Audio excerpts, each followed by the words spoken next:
Amen. Alléluia. Alléluia. Gloire à Jésus. Sifa kwa Yesu. Je disais gloire à Jésus. Sifa kwa Mungu. Apparemment, je suis au milieu de 24 vieillards. Yawezekana niko katikati ya wazee 24.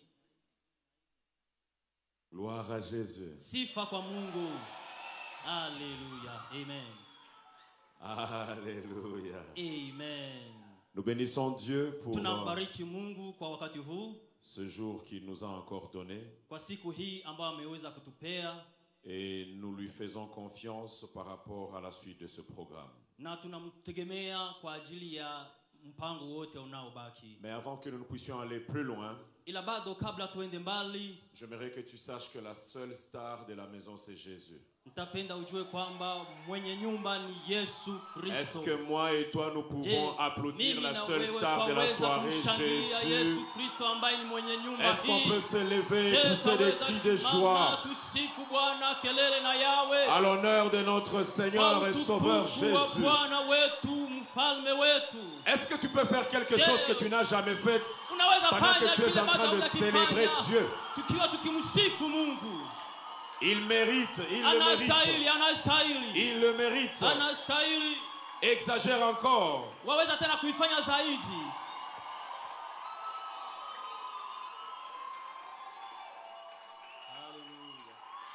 Alléluia. Alléluia. Yes. Yes. Tu as raison d'exagérer. Tu as raison. Una sababu ya kuweza kuzidisha.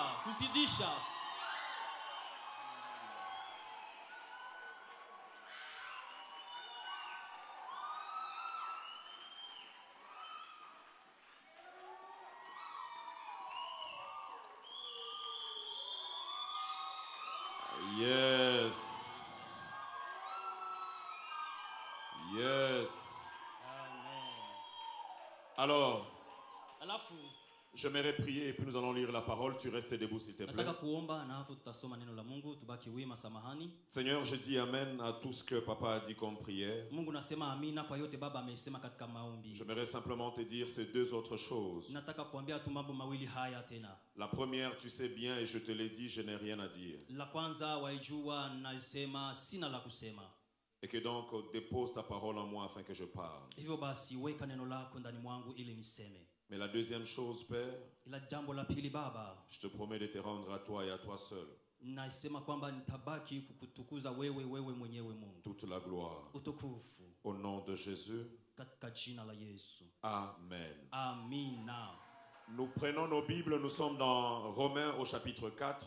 Takamata Biblia zetu tu katika Warumi sura 4. C'est un passage que nous sommes en train de lire depuis le début. Ni shairi ambayo tunaisoma tangu mwanzo. Romains chapitre 4, versets 1 à 5. Et puis nous allons sauter, nous allons lire versets 9 à 13. Warumi sura 4 mstari wa kwanza mpaka 5, na hapo tutaruka tunasoma 9 mpaka 13. Et puis nous allons ajouter Genèse 15, versets 4 jusqu'à 6. Na hivyo tutasoma tena mwanzo 15 mstari wa 4 mpaka 6. D'accord. Romains 4, je vais lire seul pour gagner le temps. Yes. La parole de Dieu déclare: que dirons-nous donc d'Abraham, notre ancêtre? Qu'a-t-il obtenu par ses propres efforts? Ni Abraham, si plutôt Abraham a été considéré comme juste sur la base de ses œuvres, il a de quoi se montrer fier, mais non devant Dieu.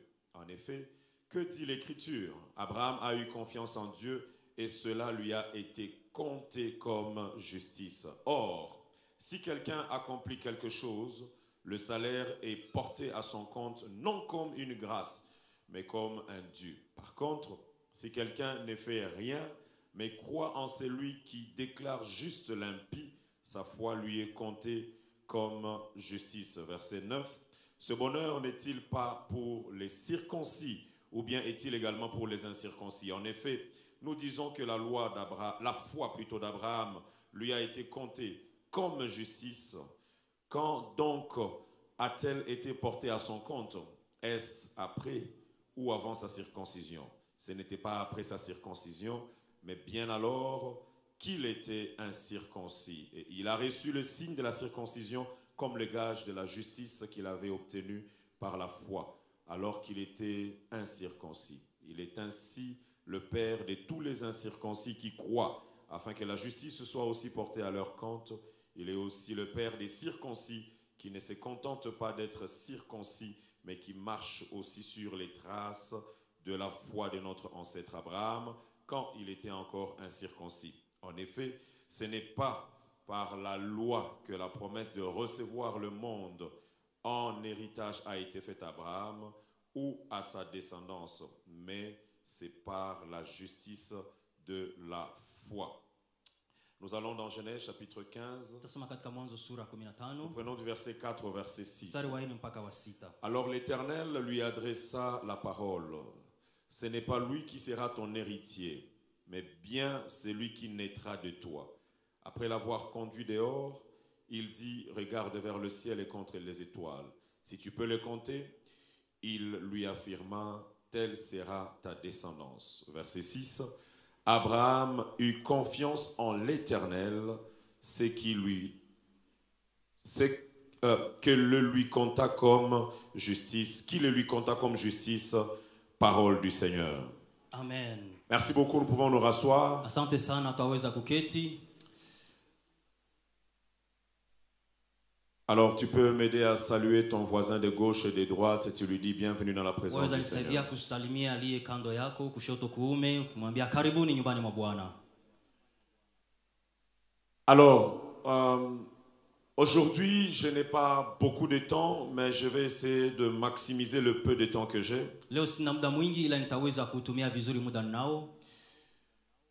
Depuis le début, nous sommes autour d'un merveilleux thème. Tangu mwanzoni tunakuwa na mada mema. Mais avant d'aller plus loin, y a-t-il au milieu de nous les gens qui n'étaient pas là avant-hier et ils n'étaient pas là hier? Pour eux, c'est la première fois aujourd'hui. C'est la première fois pour vous de venir ce mercredi. Vous n'étiez pas là lundi, vous n'étiez pas là mardi. C'est la première fois que vous soyez là aujourd'hui. Levez simplement la main pour que Yule je aliye vois. hapa turu ya kwanza uweza inua Oh, mkono. wonderful. Gloire à Jésus. Amen. Gloire à Jésus. Alors, je vais vite résumer rapidement pour vous et puis je vais entamer la leçon d'aujourd'hui. Nitarudilia kwa kifupi tu kidogo kwa ajili yenu, baada nitaweza kuchukua sasa mada ya leo. Nous sommes en train de parler du thème justifié par Jésus-Christ. J'impacte le monde. Tumo tukizungumzia somo inayozungumzia kuhesabiwa haki na Yesu Kristo na upindua ulimwengu. Le premier jour, nous avons parlé de quelques définitions attachées au concept justification. Siku ya kwanza tuliweza kuzungumzia maelezo fulani ambayo zinaambatana na hii semi kuhesabiwa haki. Et nous avons parlé des objectifs même de cet enseignement. Na tuliweza kuzungumzia lengo ya somo hili. Nous avons dit pourquoi est-ce que nous sommes justifiés. Tulisema sababu gani sisi tumehesabiwa haki. Nous avons vu dans quel contexte nous sommes en train de parler de cette justification dont il est question. Tulitizama ni katika hali gani ambayo tunazungumzia hii somo kuhesabiwa haki. Et puis nous avons commencé à parler des bénéfices de la justification. Na tuliweza kuendelea tukisema faida ya kuhesabiwa haki. Certes qu'il y en a beaucoup. Ndio ziko nyingi. Mais le Seigneur a déposé 10 dans notre cœur pour cette saison et ce moment. Lakini Mungu aliweka 10 ndani ya mioyo yetu kwa sababu ya muda huu.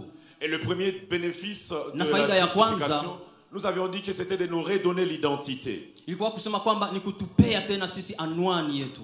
Cette identité qu'on avait perdue à cause du péché, l'œuvre de la croix par la justification de Jésus nous a redonné notre identité. Hii anwani ambayo tuliipoteza sababu ya dhambi, ila kazi ya msalaba iliweza tena kuturudishia sisi anwani hii ya Wakristo. Mais nous avons dit que le deuxième bénéfice était de nous redonner l'accès auprès du Père. Tulizungumzia kwamba faida ya pili ni kutuleta sisi tena kupata nafasi mbele ya Baba yetu. Nous avons repris encore la possibilité d'aller vers lui sans forcément passer par d'autres personnes.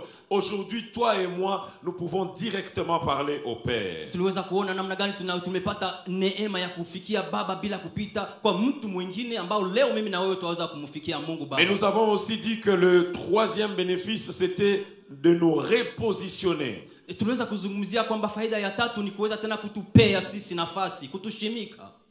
À cause de l'œuvre de la croix, nous avons repris notre position dans la présence du Sababu ya Père. kazi ya msalaba tuliweza kupata tena nafasi yetu mbele za Mungu. Et hier, nous avons aussi compris qu'au-delà de cela, l'œuvre de la justification permet à ce que Dieu ne laisse plus nos ennemis se prévaloir de nos erreurs pour nous détruire. Na jana tuliona kwamba kwa sababu ya kazi ya msalaba Mungu haruhusu adui zetu waweze wakachukue nafasi kupitia madhaifu, kosa zetu za jana tulizozifanya katika maisha. Et nous avons parlé des 3 éléments assez spécifiques liés à Caïn. Na tulizungumzia mambo matatu inayohusika na Kaini. Nous avons dit comment est-ce que le signe que l'Éternel mit sur Caïn avait permis à ce que Caïn ne soit point tué. Tuliona kwamba alama ambalo Mungu aliweka kwa Kaini ilifanya kwamba Kaini asiuiwe. Nous avons dit que dans l'étude biblique, ce signe-là, dans un contexte, ça veut dire l'alliance, quand on se réfère à Genèse 9, dans le signe que Dieu avait fait avec son serviteur de ne plus détruire la terre. Na tuliona kwamba kibiblia alama hiyo ambayo ilikuwa kwa Kaini ilionyesha kwamba ni agano ambalo katika Mwanzo sura wa 9 kwamba ni agano Mungu aliweka ili asiweze kubomoa ulimwengu. Mais nous avons aussi dit que ce signe voulait dire aussi la croix. Tuliona kwamba tena alama hii iliweza kuonyesha alama ya msalaba. Et en nous référant à tout ce que Dieu a fait avec son peuple dans Exode 3 et dans Exode 12, nous avons compris que le signe de la croix permet à ce que nous soyons préservés de tout danger. Kwa kuona yote ambayo Mungu aliweza kuyafanya na taifa lake katika Kutoka 3 na Kutoka 12 ya kwamba hii alama ya msalaba iliweza kutuweka karibu na Mungu na kutuweka kando ya madhara yote. Je m'aimerais corriger ici en disant que quand je parle de le signe de la croix, il ne s'agit pas de faire le signe de la croix, mais il s'agit de croire en l'œuvre de la croix. Nilitaka kuleta hapa fasirio kidogo kwamba tunapozungumzia alama ya msalaba sio kufanya alama ya msalaba lakini ni hii kuwekwa huru ama uokovu tumeupata. Nous avons vu aussi que l'œuvre de la justification a permis à ce que la sanction que Dieu avait établie sur Caïn soit suspendue par Dieu lui-même. Tuliona kwamba kazi ya msalaba iliweza kuleta kwamba hukumu ambao Mungu aliweza kuisema juu ya Kaini ilifanya kwamba Kaini iondoke juu ya Kaini. Et c'est comme ça que ça se passe avec nous.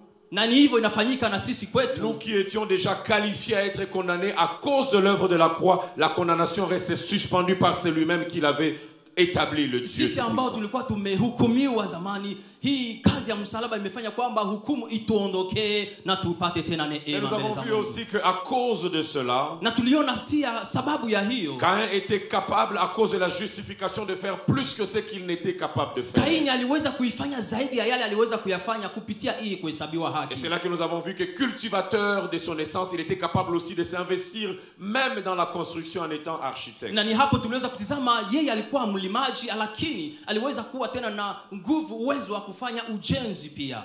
Et nous avons compris avec le 5e bénéfice de la justification que ça nous qualifie à vivre différemment. Ça nous amène à vivre différemment. Nous l'avons vu dans Malachie 3 au verset 18.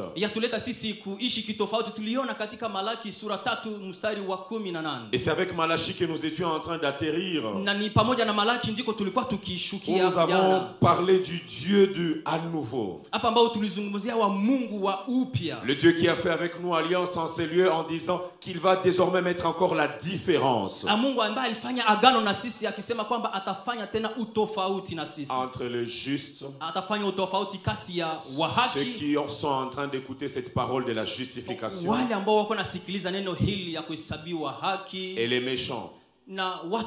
Et nous avons dit que nous sommes dans une saison où nous n'allons pas seulement nous arrêter à prier, mais nous allons aussi impacter, et j'en parlerai demain après-demain.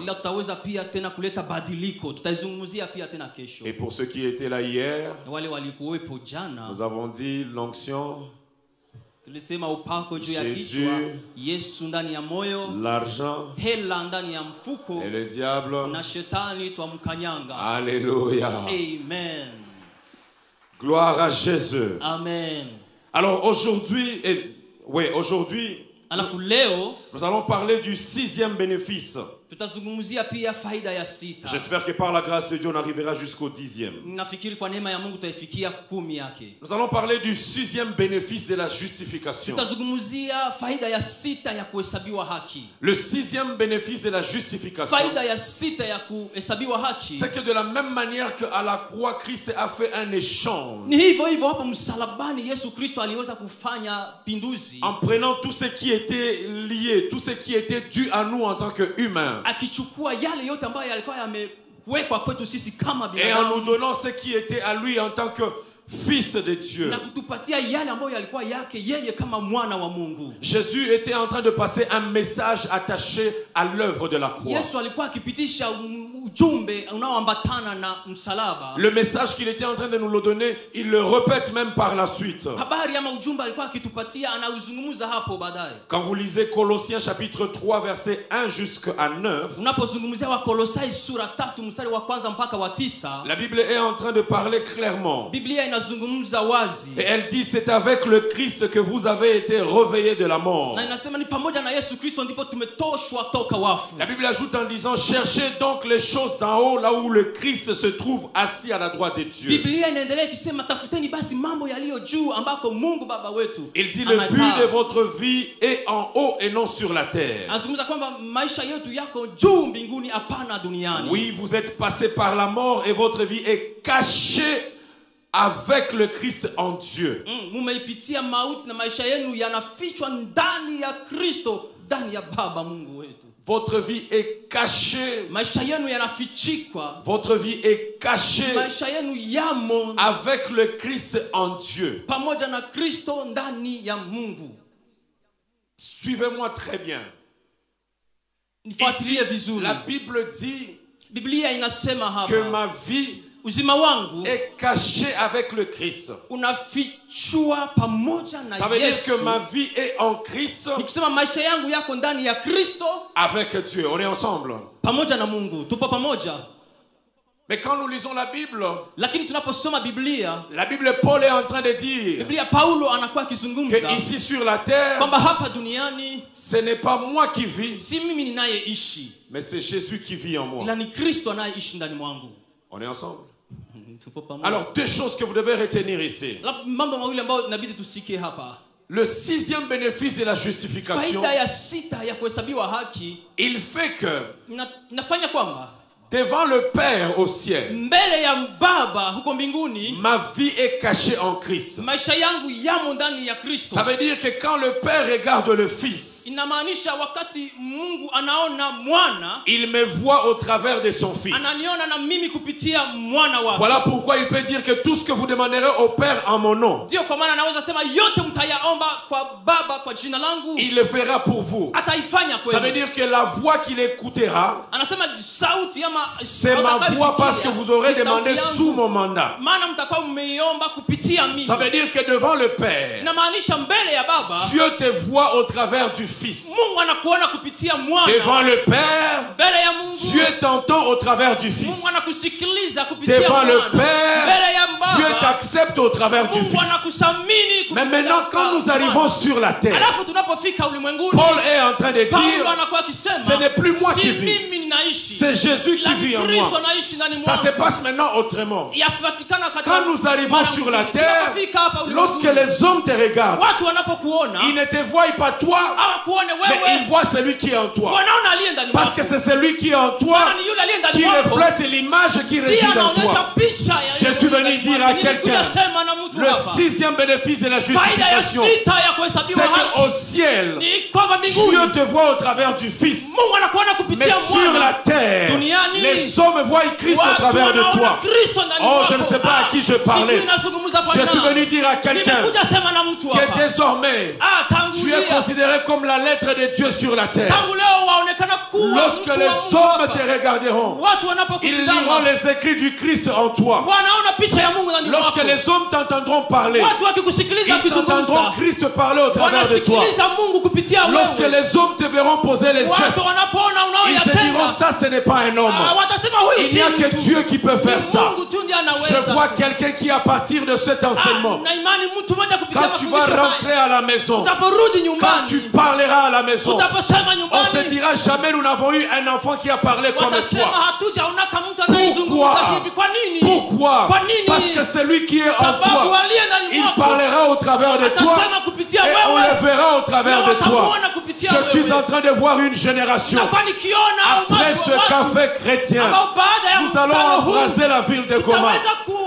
La ville de kugusa Goma ulimwengu. dira, Watu nous watasema, avons vu les dieux nous visiter sur la tuliona terre. Mungu akitutembelea Pourquoi? mbinguni. Kwa nini? Parce qu'il y aura toi et moi. Maana kutakuwa wewe Quand na nous mimi. serons en train de marcher, Tutapokuwa les gens tukitembea diront ça, watu watasema il huyu n'y a que Dieu. ni Mungu. Ça, il n'y a que Dieu. Ni Mungu tu pekee. Ça, Huyu il n'y a que Dieu. ni Mungu aweza Ce qui va se kufanya. passer, c'est que même dans ce que tu seras en train de Kwamba faire, yale utakuwa dans ukifanya, le commerce que tu seras en train de faire, uchuuzi utakuwa dans les ukitenda, entreprises où tu seras en train katika kazi d'investir, yako utakuwa ukitenda, il ne s'agira plus haitakuwa d'un investissement normal, vitu vya kisichokuwa mais il kitofauti, s'agira désormais lakini d'un itakuwa investissement surnaturel. vitu vya Je suis venu annoncer à quelqu'un nilikuja mwambia qu'une mtu, saison du surnaturel nakuja est muda wa attachée à kitofauti. ta vie. Itakupata Oh, je ne sais maisha pas à qui yako. je parlais. Sijui Je nafundana. disais qu'une saison du surnaturel, Nilikuwa nasema maisha attaché ama à ta muda wa vie. kitofauti itaambatana parce na que wewe. le Dieu qui est en toi, Maana Mungu aliye ce ndani n'est pas mwako un Dieu du naturel, haiko Mungu c'est wa un Dieu du kikawaida. surnaturel. Ni Mungu wa Voilà yasiyokuwa pourquoi kikawaida. Ndio kwa maana Les gens comme Pierre, watu kama Petro, quand Jésus vient vers eux, makati Yesu anakuja mbele en lui zao disant prête-moi ta barque, akiwaambia nipatie mtumbwi wako, Pierre prend la barque, nipatie chombo il la chako. donne au maître. Anakamata chombo chake Le anakipatia maître se Bwana. sert de la barque pour évangéliser. Na Yesu anatumia chombo chake ili Après ahubiri. cela, Baada ya hiyo, le maître lui remet encore la barque. Bwana anamrudishia chombo Mais chake. quand le maître lui remet la barque, Anapomrudishia il mtumbwi lui dit wake, avance à l'eau profonde et va jeter le filet. anamwambia kabla utupe endelea kutupa nyavu. S'il s'agit de la même barque, Ilikuwa hiyo hiyo il chombo, s'agit de la même personne, mtu yule il yule, s'agit des mêmes eaux, ilikuwa hiyo hiyo maji, mais il s'agit des résultats différents. ilikuwa matukio Je suis venu tofauti. dire à quelqu'un ce soir, Nakuja kumwambia mtu, puisque tu as accepté que Jésus habite en toi, sababu umekubali Yesu puisque akae tu as ndani accepté mwako, qu'il soit le maître de ta vie, sababu ulikubali awe Bwana puisque wa tu as maisha accepté yako, qu'il se serve de la barque que tu es, maana ulitaka atumie chombo chako ambao ni wewe. quand il te rend ce que tu lui as donné, Anapokurudishia toi tu lui as donné alichokupatia, un corps, wewe ulimupa tu mais lui il te mwili, remet un temple. yana kurudishia hekalu. J'ai donné à Jésus mon corps. Nilipatia Yesu Il Kristo, est venu habiter dans ce corps. alija ikana, Mais quand il me rend ce corps, lakini anaponirudishia ça ne s'appelle plus corps. haitwa Lui, tena il appelle temple. Oh my goodness. inaitwa hekalu lake. Je suis venu dire à quelqu'un, Kujaambia mtu quand mmoja, tu donnes à Dieu ta pirogue, unapoambia il te rend la pirogue de Dieu. anakurudishia Ça chombo cha restera la même pirogue, mais avec un impact différent. lakini na tukio Pierre tofauti. avait la même pirogue. Petro alikuwa na ile Pierre chombo. était le même Pierre. Alikuwa yule Pierre est Petro. allé dans les mêmes eaux. Alikuwa kwa hapo na Pierre est allé même au moment où il ne fallait pas le faire. Lakini hata muda ambao Mais haingewezekana à kufanya. cause du fait que le maître était entré là-bas, Sababu Bwana ça alitumia avait chombo changé chake. toute la donne. Ilibadilisha mambo Je yote. décrète et je déclare, Ni kwako à nasema, cause de l'œuvre de la sababu justification, ya kazi ya tu kusema iras là où les autres ne peuvent pas aller. utaenda nafasi Tu ambapo feras les wengine choses hawawezi que fika. les autres ne peuvent pas Utafanya faire. vitu ambavyo wengine hawawezi Toi, tu fanya. pourras récolter là où ce n'est pas la saison de la récolte. Ndio utaenda kupata On ne mafanikio. comprendra pas upate comment est-ce qu'on mafanikio. t'a recruté.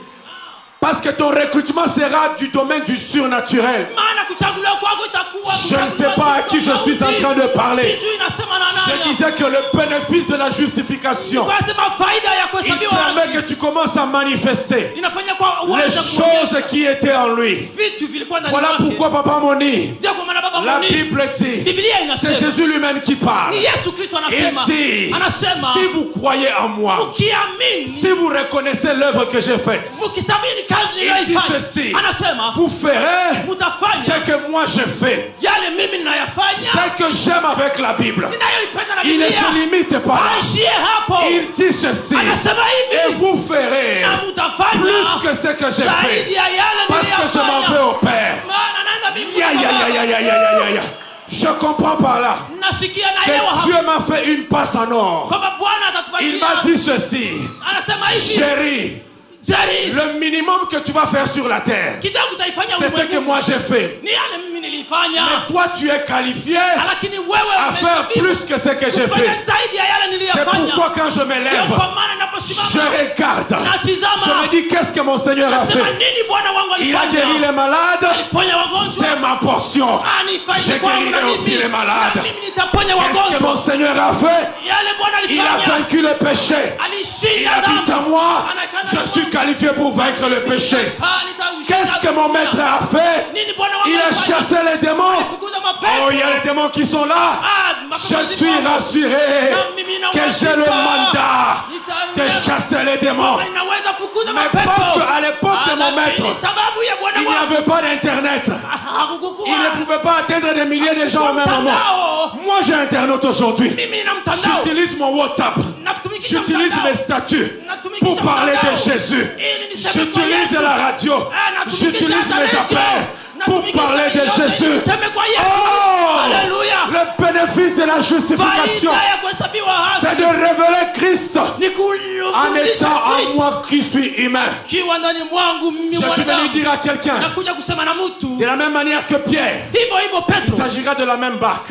ilikuwa yule Il s'agira du même Pierre. itakuwa yule Mais les Petro, résultats vont être désormais différents. lakini matukio yatakuwa Tu vas tofauti. quitter ici ce soir. Utatoka hapa jioni ya On leo, t'appellera toujours par le même nom. watakuita kwa Tu jina ne lile seras lile, pas plus élancé que maintenant. hautakuwa mrefu Tu zaidi auras la kuliko même hivyo. taille qu'aujourd'hui. Utakuwa vivyo hivyo Mais les huko, résultats seront. lakini matukio yatakuwa Les résultats tofauti. seront. Yatakuwa Les résultats seront. matukio Donne-moi un yatakuwa. bon amen, cela s'attache à ta vie. Sema amina na yambatana na maisha yako. Haleluya.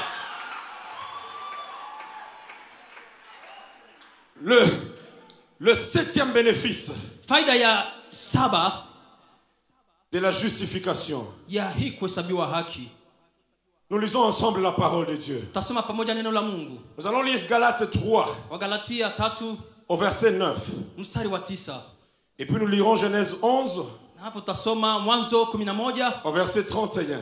mstari wa 13. Galates 3 verset 9. Galatia 3 mstari wa 9. Et Genèse 11 verset 31. Na Mwanzo 11 mstari wa 13 Galates 3 verset 9, la Bible dit: Biblia yasema hivi katika Wagalatia 3. Ainsi, Hivi tous ceux qui font confiance à Dieu, wote wanaomtumainia Bwana, comme Abraham a fait confiance, kama hivyo Ibrahimu aliweza kuwa na tumaini, on part à la bénédiction avec lui. wanastahili nao kupata baraka pamoja na yeye. Ainsi, Hivyo tous ceux qui font confiance à Dieu, wote wanaotumainia Mungu, comme Abraham kama hivyo Ibrahimu lui a fait confiance, aliweza kumtegemea, ils ont part à la bénédiction avec lui. na wao pia wana sehemu kwa baraka Nous avons pamoja lu naye. ensemble avec vous. Tumesoma pamoja, C'est parce qu'Abraham fit confiance à Dieu ni kwa sababu Ibrahimu aliweka tumaini kwa que Mungu, l'Éternel le trouva juste. na Mungu akamkuta kuwa Ce mwenye n'était pas haki. pour les œuvres, Haikuwa juu ya matendo, mais c'était à cause de sa foi en Dieu. ilikuwa sababu ya imani yake C'est le ndani ya passage que Mungu. nous avons lu ensemble dans Genèse 15 au verset 6. Tulisoma katika Mwanzo 15 mstari wa 6. La Bible dit: Abraham eut confiance en Biblia l'Éternel, inasema Ibrahimu akaweka tumaini lake ndani ya Mungu, qui le lui compta pour justice. ambaye akamhesabia kuwa mwenye Ça veut dire haki. qu'Abraham fut justifié Inamaanisha Ibrahimu à cause de la alihesabiwa haki confiance qu'il a eue en l'Éternel. sababu ya tumaini aliwekea Mungu. Mais ce que j'aime, Lakini c'est que ninalolipenda Galates 3 nous dit kwamba Wagalatia de 3 la même manière qu'Abraham fit confiance à hivyo Dieu hivyo Ibrahimu aliweka tumaini lake kwa et Mungu qu'il a été béni. na kabarikiwa. Alors Galates est en train de nous dire: Alafu Wagalatia anakuwa tous kutuambia ceux qui croiront aussi en Dieu, wote watakaomwamini comme Bwana, Abraham le fit, vivyo hivyo jinsi Abrahamu eux alifanya, aussi seront bénis en Abraham. na wao pia Et watabarikiwa vous kama savez très bien Ibrahimu. que nous sommes des fils d'Abraham dans la foi. Mnajua kweli kwamba tu wana wa Ibrahimu kiimani. Est-ce que quelqu'un est en train de me suivre? Je, kuna yule ananifuata? Je vous amène quelque part, ne vous en faites pas. Nawapeleka nafasi moja. Ça veut dire Inamaanisha que le Dieu des alliances Mungu wa agano d'Abraham, ya Ibrahimu il continue à se rappeler de ses alliances même si Abraham est déjà mort. anaendelea kukumbuka agano hilo hata kama Ibrahimu tayari amefariki. Est-ce que quelqu'un m'entend? Kuna yule Le anasikia Dieu des alliances, Mungu wa agano, même si la personne avec qui il a fait alliance est morte, hata kama mtu ambaye alifanya naye agano mais amefariki, l'alliance de Dieu continue. lakini agano la Mungu Même si la linaendelea. personne est déjà partie, l'alliance de Dieu Hata continue. kama huyo mtu ameshatoweka, C'est agano la Mungu c'est pourquoi laendelea. j'aimerais dire aux parents: faites attention. Ndio maana naweza kuambia wazazi, Parce que fanyeni vos kazi. alliances Maana agano peuvent zenu bénéficier à vos enfants yaweza ou kufaidika alors les watoto wenu, impacter aussi négativement. au kuwagusa hali Voilà mbaya. pourquoi, Ndio kwa dans maana Josué chapitre 1, katika Yoshua sura ya kwanza, le Seigneur pouvait dire à Josué: Mungu angeliweza kumwambia Yoshua, je marcherai avec toi tatembea pamoja na wewe comme j'ai marché avec Moïse. kama hivyo nilitembea na Ça Musa. veut dire que la marche que je vais faire avec toi, Inamaanisha Elle est basée sur l'alliance et la marche que j'avais avec Moïse. C'est comme ça que même quand Dieu est apparu à Moïse, il lui dira, je suis le Dieu d'Abraham, le Dieu d'Isaac, le Dieu de Jacob. Ça veut dire qu'il est en train de lui rappeler non seulement la parenté, mais il lui rappelle le Dieu d'Abraham, d'Isaac et de Jacob, parce qu'il est en train d'envoyer Moïse en Égypte. Et avec Abraham, Dieu avait fait une alliance en lui disant, je te donnerai cette terre, mais ta descendance ira en captivité pour 400 ans. Mais moi je viendrai la libérer. Alors quand il vient rencontrer Moïse, il lui dit, je suis le Dieu d'Abraham. Ça veut dire, je suis le Dieu qui avait fait une alliance avec Abraham. Le moment est venu où mon alliance doit crier afin que j'aille libérer ce peuple. Est-ce que quelqu'un me comprend jusque là? Alors allons dans Genèse 11, 31. La marche que Dieu a faite avec Abraham, l'ayant justifié à cause de sa foi. C'est la marche à laquelle tu es qualifié. Car toi aussi tu es en Abraham, et parce que tu crois en Dieu, et que donc les bénédictions attachées à Abraham te sont aussi attachées. Qu'est-ce qui se passe dans Genèse? Au chapitre 1 verset 31, chapitre 11 verset 31, la Bible dit, Térak. Oui, Térak. Commençons à partir du verset 31 pour mieux comprendre. Dans d'autres versions c'est 30 à 31 et dans d'autres versions c'est 31 à 32. Mais je lis au verset 31. Térak prit son fils Abraham, son petit-fils Lot, qui était le fils d'Aaron, et sa belle-fille Sarai, la femme de son fils Abraham. Ça veut dire que le père d'Abraham s'appelait comment?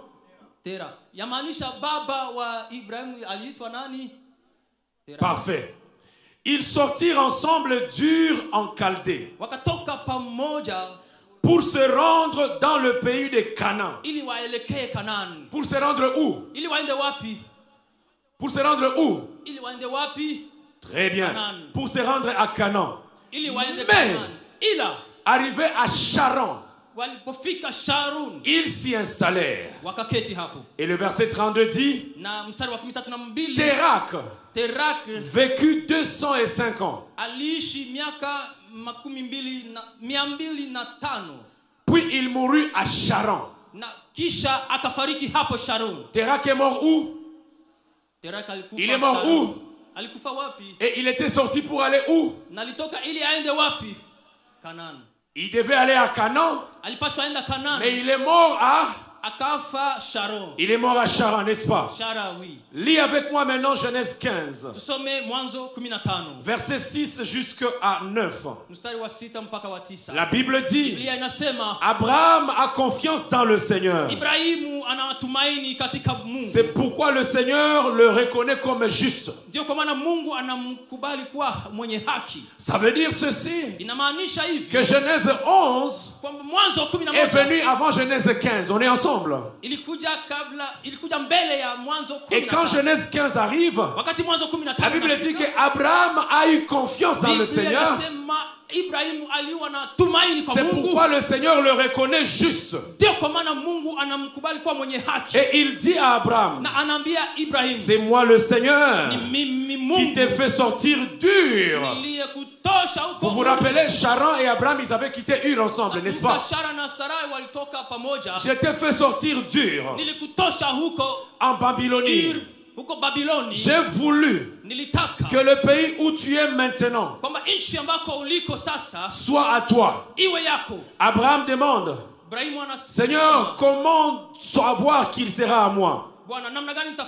Le Seigneur répond, amène-moi une jeune vache de 3 ans, une chèvre de 3 ans, un bélier de 3 ans et une tourterelle et un jeune pigeon.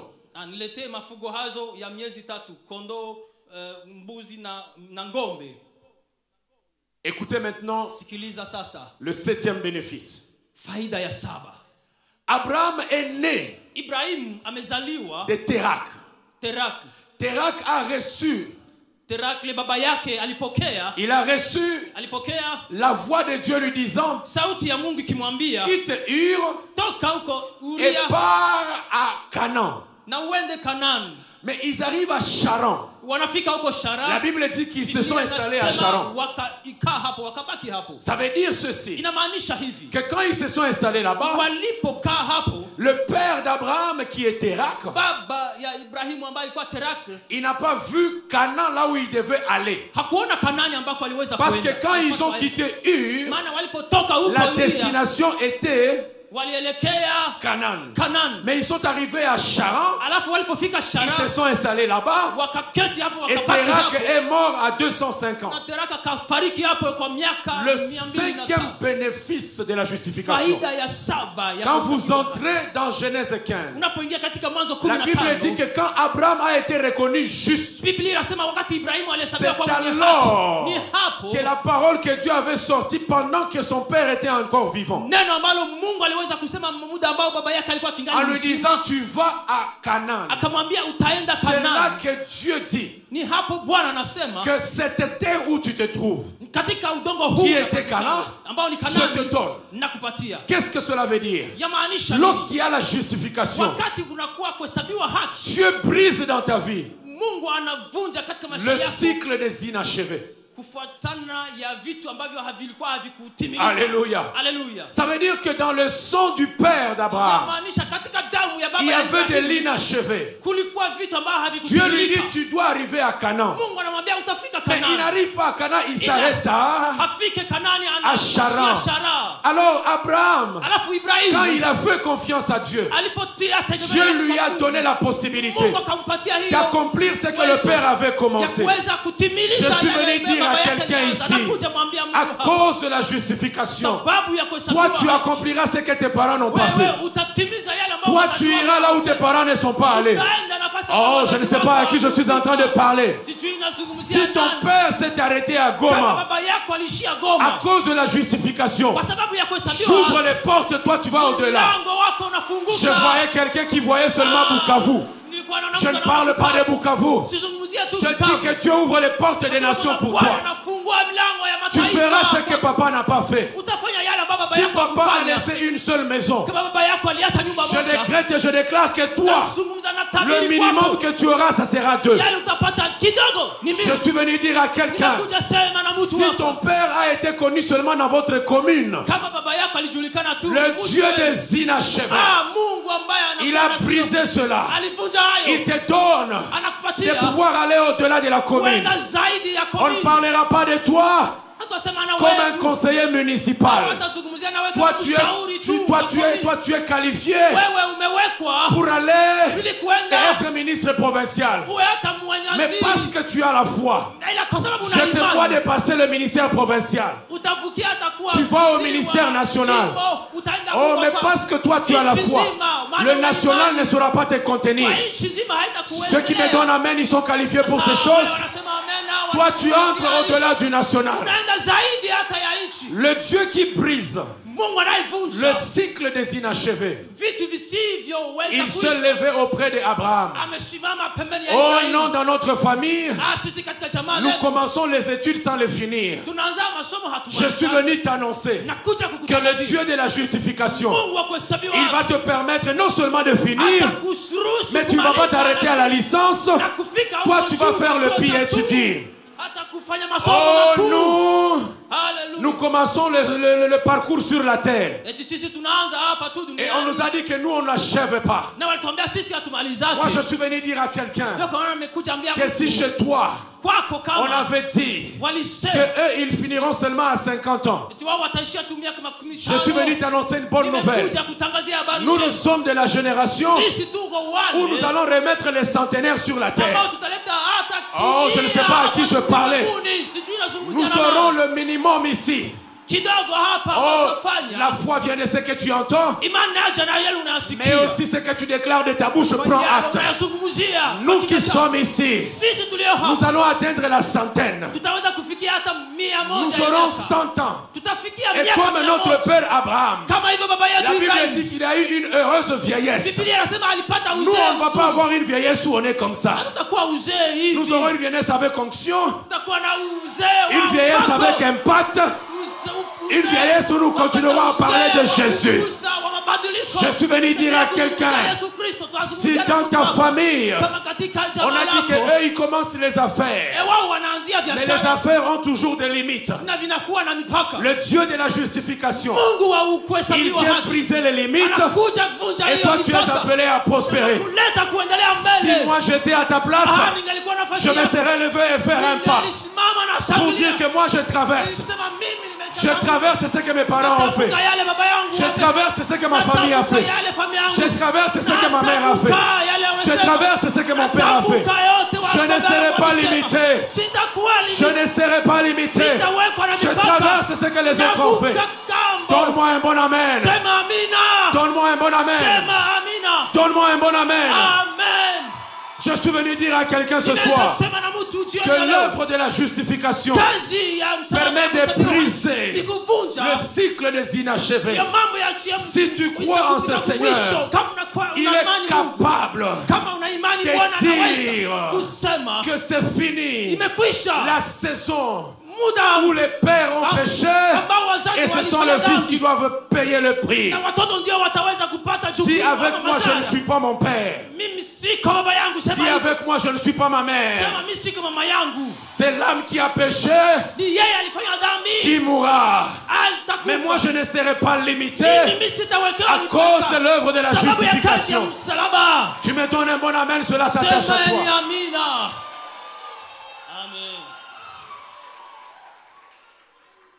Le 7e bénéfice de la justification. Est-ce que tu es avec moi? Allons dans Genèse chapitre 11, verset 30 jusqu'à 32.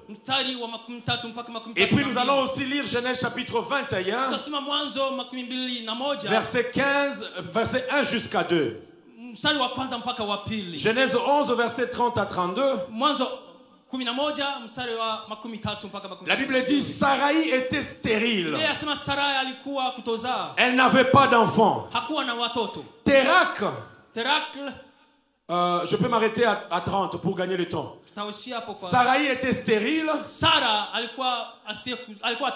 Elle n'avait pas d'enfant. Allons dans Genèse 21. Verset 1 à 2. L'Éternel intervint en faveur de Sarah comme il l'avait dit. Il accomplit pour elle ce qu'il avait promis. Sarah tomba enceinte et donna un fils à Abraham dans sa vieillesse, au moment fixé dont Dieu lui avait parlé.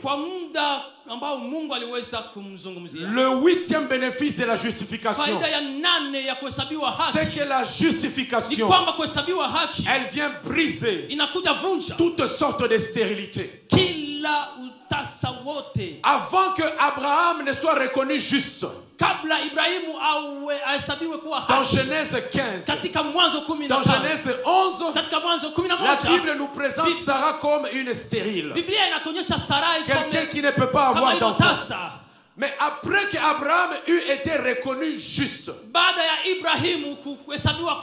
nous sommes dans Genèse 21, parmi les bénéfices de sa confiance en Dieu. Dieu visite la maison d'Abraham afin que Sarai puisse ne plus être stérile et que désormais elle puisse concevoir et lui donner des enfants.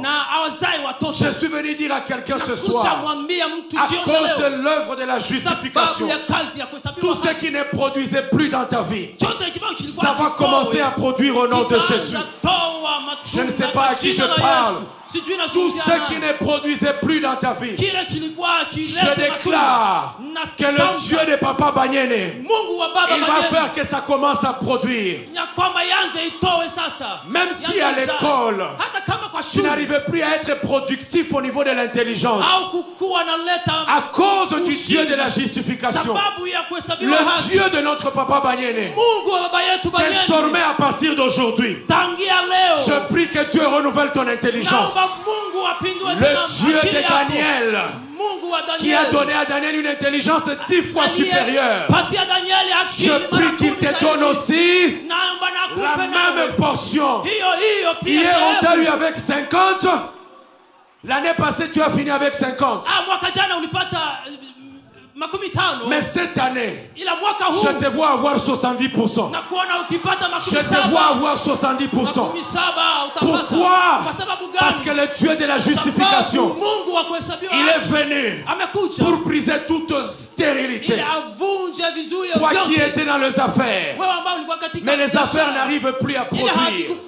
Je suis venu te dire que lorsque le Dieu de la justification, il se lève, il change les affaires. Là où ce n'était plus productif, ça devient productif. Car il enlève la stérilité dans les finances. Il enlève la stérilité dans la santé. Si tu es ici en train de me suivre, même si tu n'avais pas des enfants biologiques, je suis venu déclarer avec l'onction de notre Père que l'année prochaine, à la même période, que le Dieu qui a visité Abraham, il visite aussi ta maison et que tu amènes un témoignage à l'église La Source. Oh, tu me donnes un bon amen. Cela s'attache à toi. Ce que j'aime avec le bénéfice de la justification, c'est que ce bénéfice, papa, il a été reconnu à Abraham. C'est la Bible qui nous dit que c'est à cause de sa confiance en Dieu qu'il a été reconnu juste. Ce n'est pas Sarah qui a été reconnue juste. C'est Abraham qui a été reconnu juste. Mais ce que j'aime, c'est à cause de celui qui a été reconnu juste que celle qui était stérile a eu un enfant. Je suis venu dire à quelqu'un, ta famille est bénie de ta voix.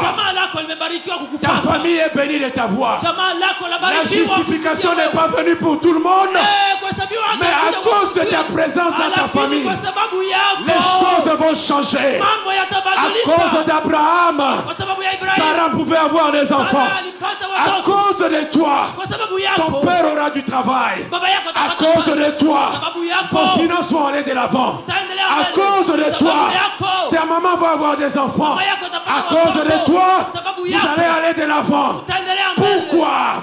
Parce que Dieu, il t'a reconnu juste. Et l'œuvre de la justification va crier dans ta maison à cause de toi. C'est ton amen qui me gêne.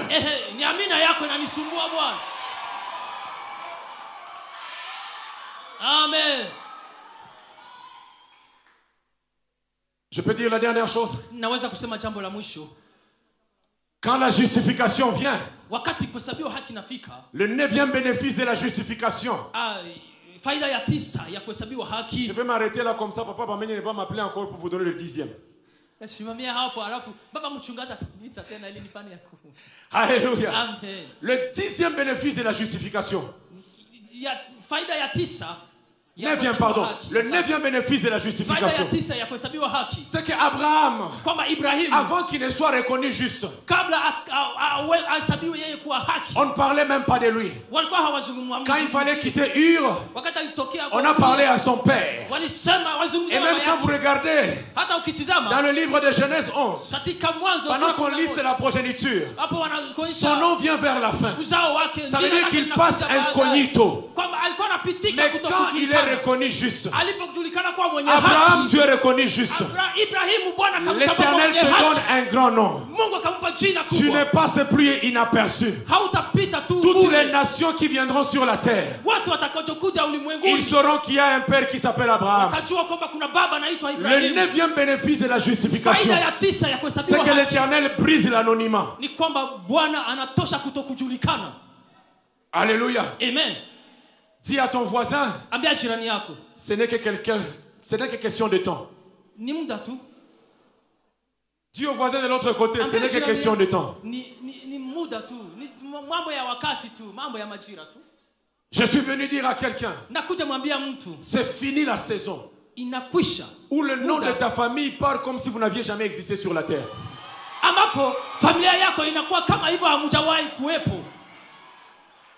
C'est fini la saison où le père a été connu, mais quand papa part, il part avec le nom.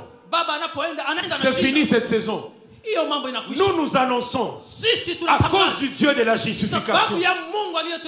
Quand je partirai dans les 100 et quelques années et qu'on parlera du nom de Jéri Abdallah, ce nom restera en train de crier parce que l'Éternel est en train de briser l'anonymat.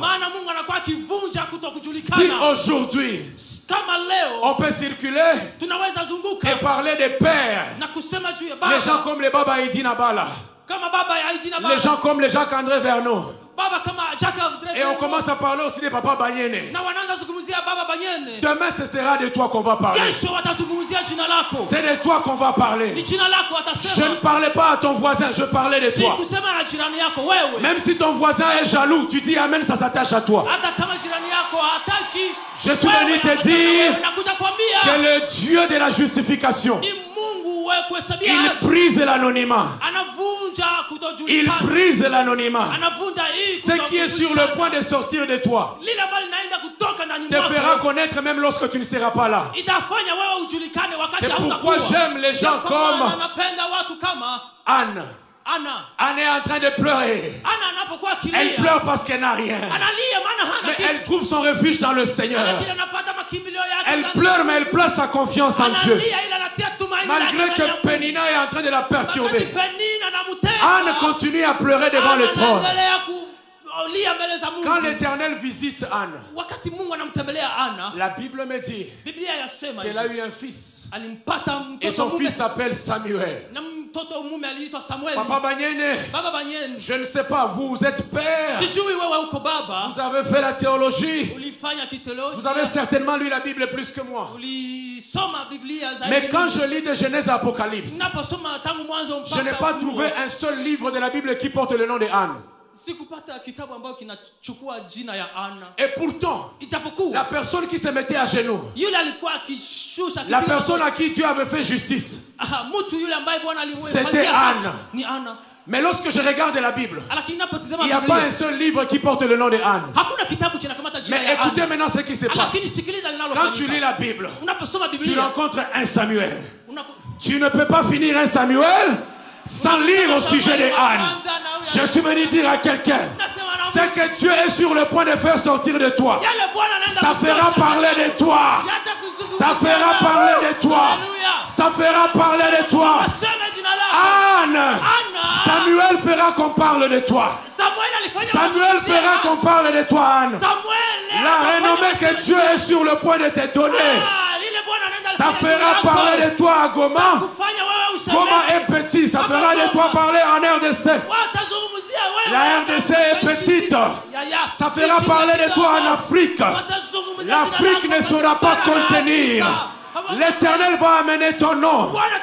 Il va l'amener au niveau du monde. Quand on parlera des femmes qui ont impacté le monde, on citera le nom de... Quand on parlera des hommes qui ont impacté le monde, on citera le nom de... Quand on parlera des hommes qui ont bouleversé la terre, on parlera du nom de... Quand on parlera des hommes qui ont laissé des traces sur la terre, on parlera du nom de... Est-ce que tu peux monter en prière avec moi? Tu réclames devant le trône. Tu demandes à Dieu de t'établir, de briser l'anonymat dans ta vie. Monte en prière. Monte en prière et réclame ces choses. Tu te mets debout, nous sommes en train de prier.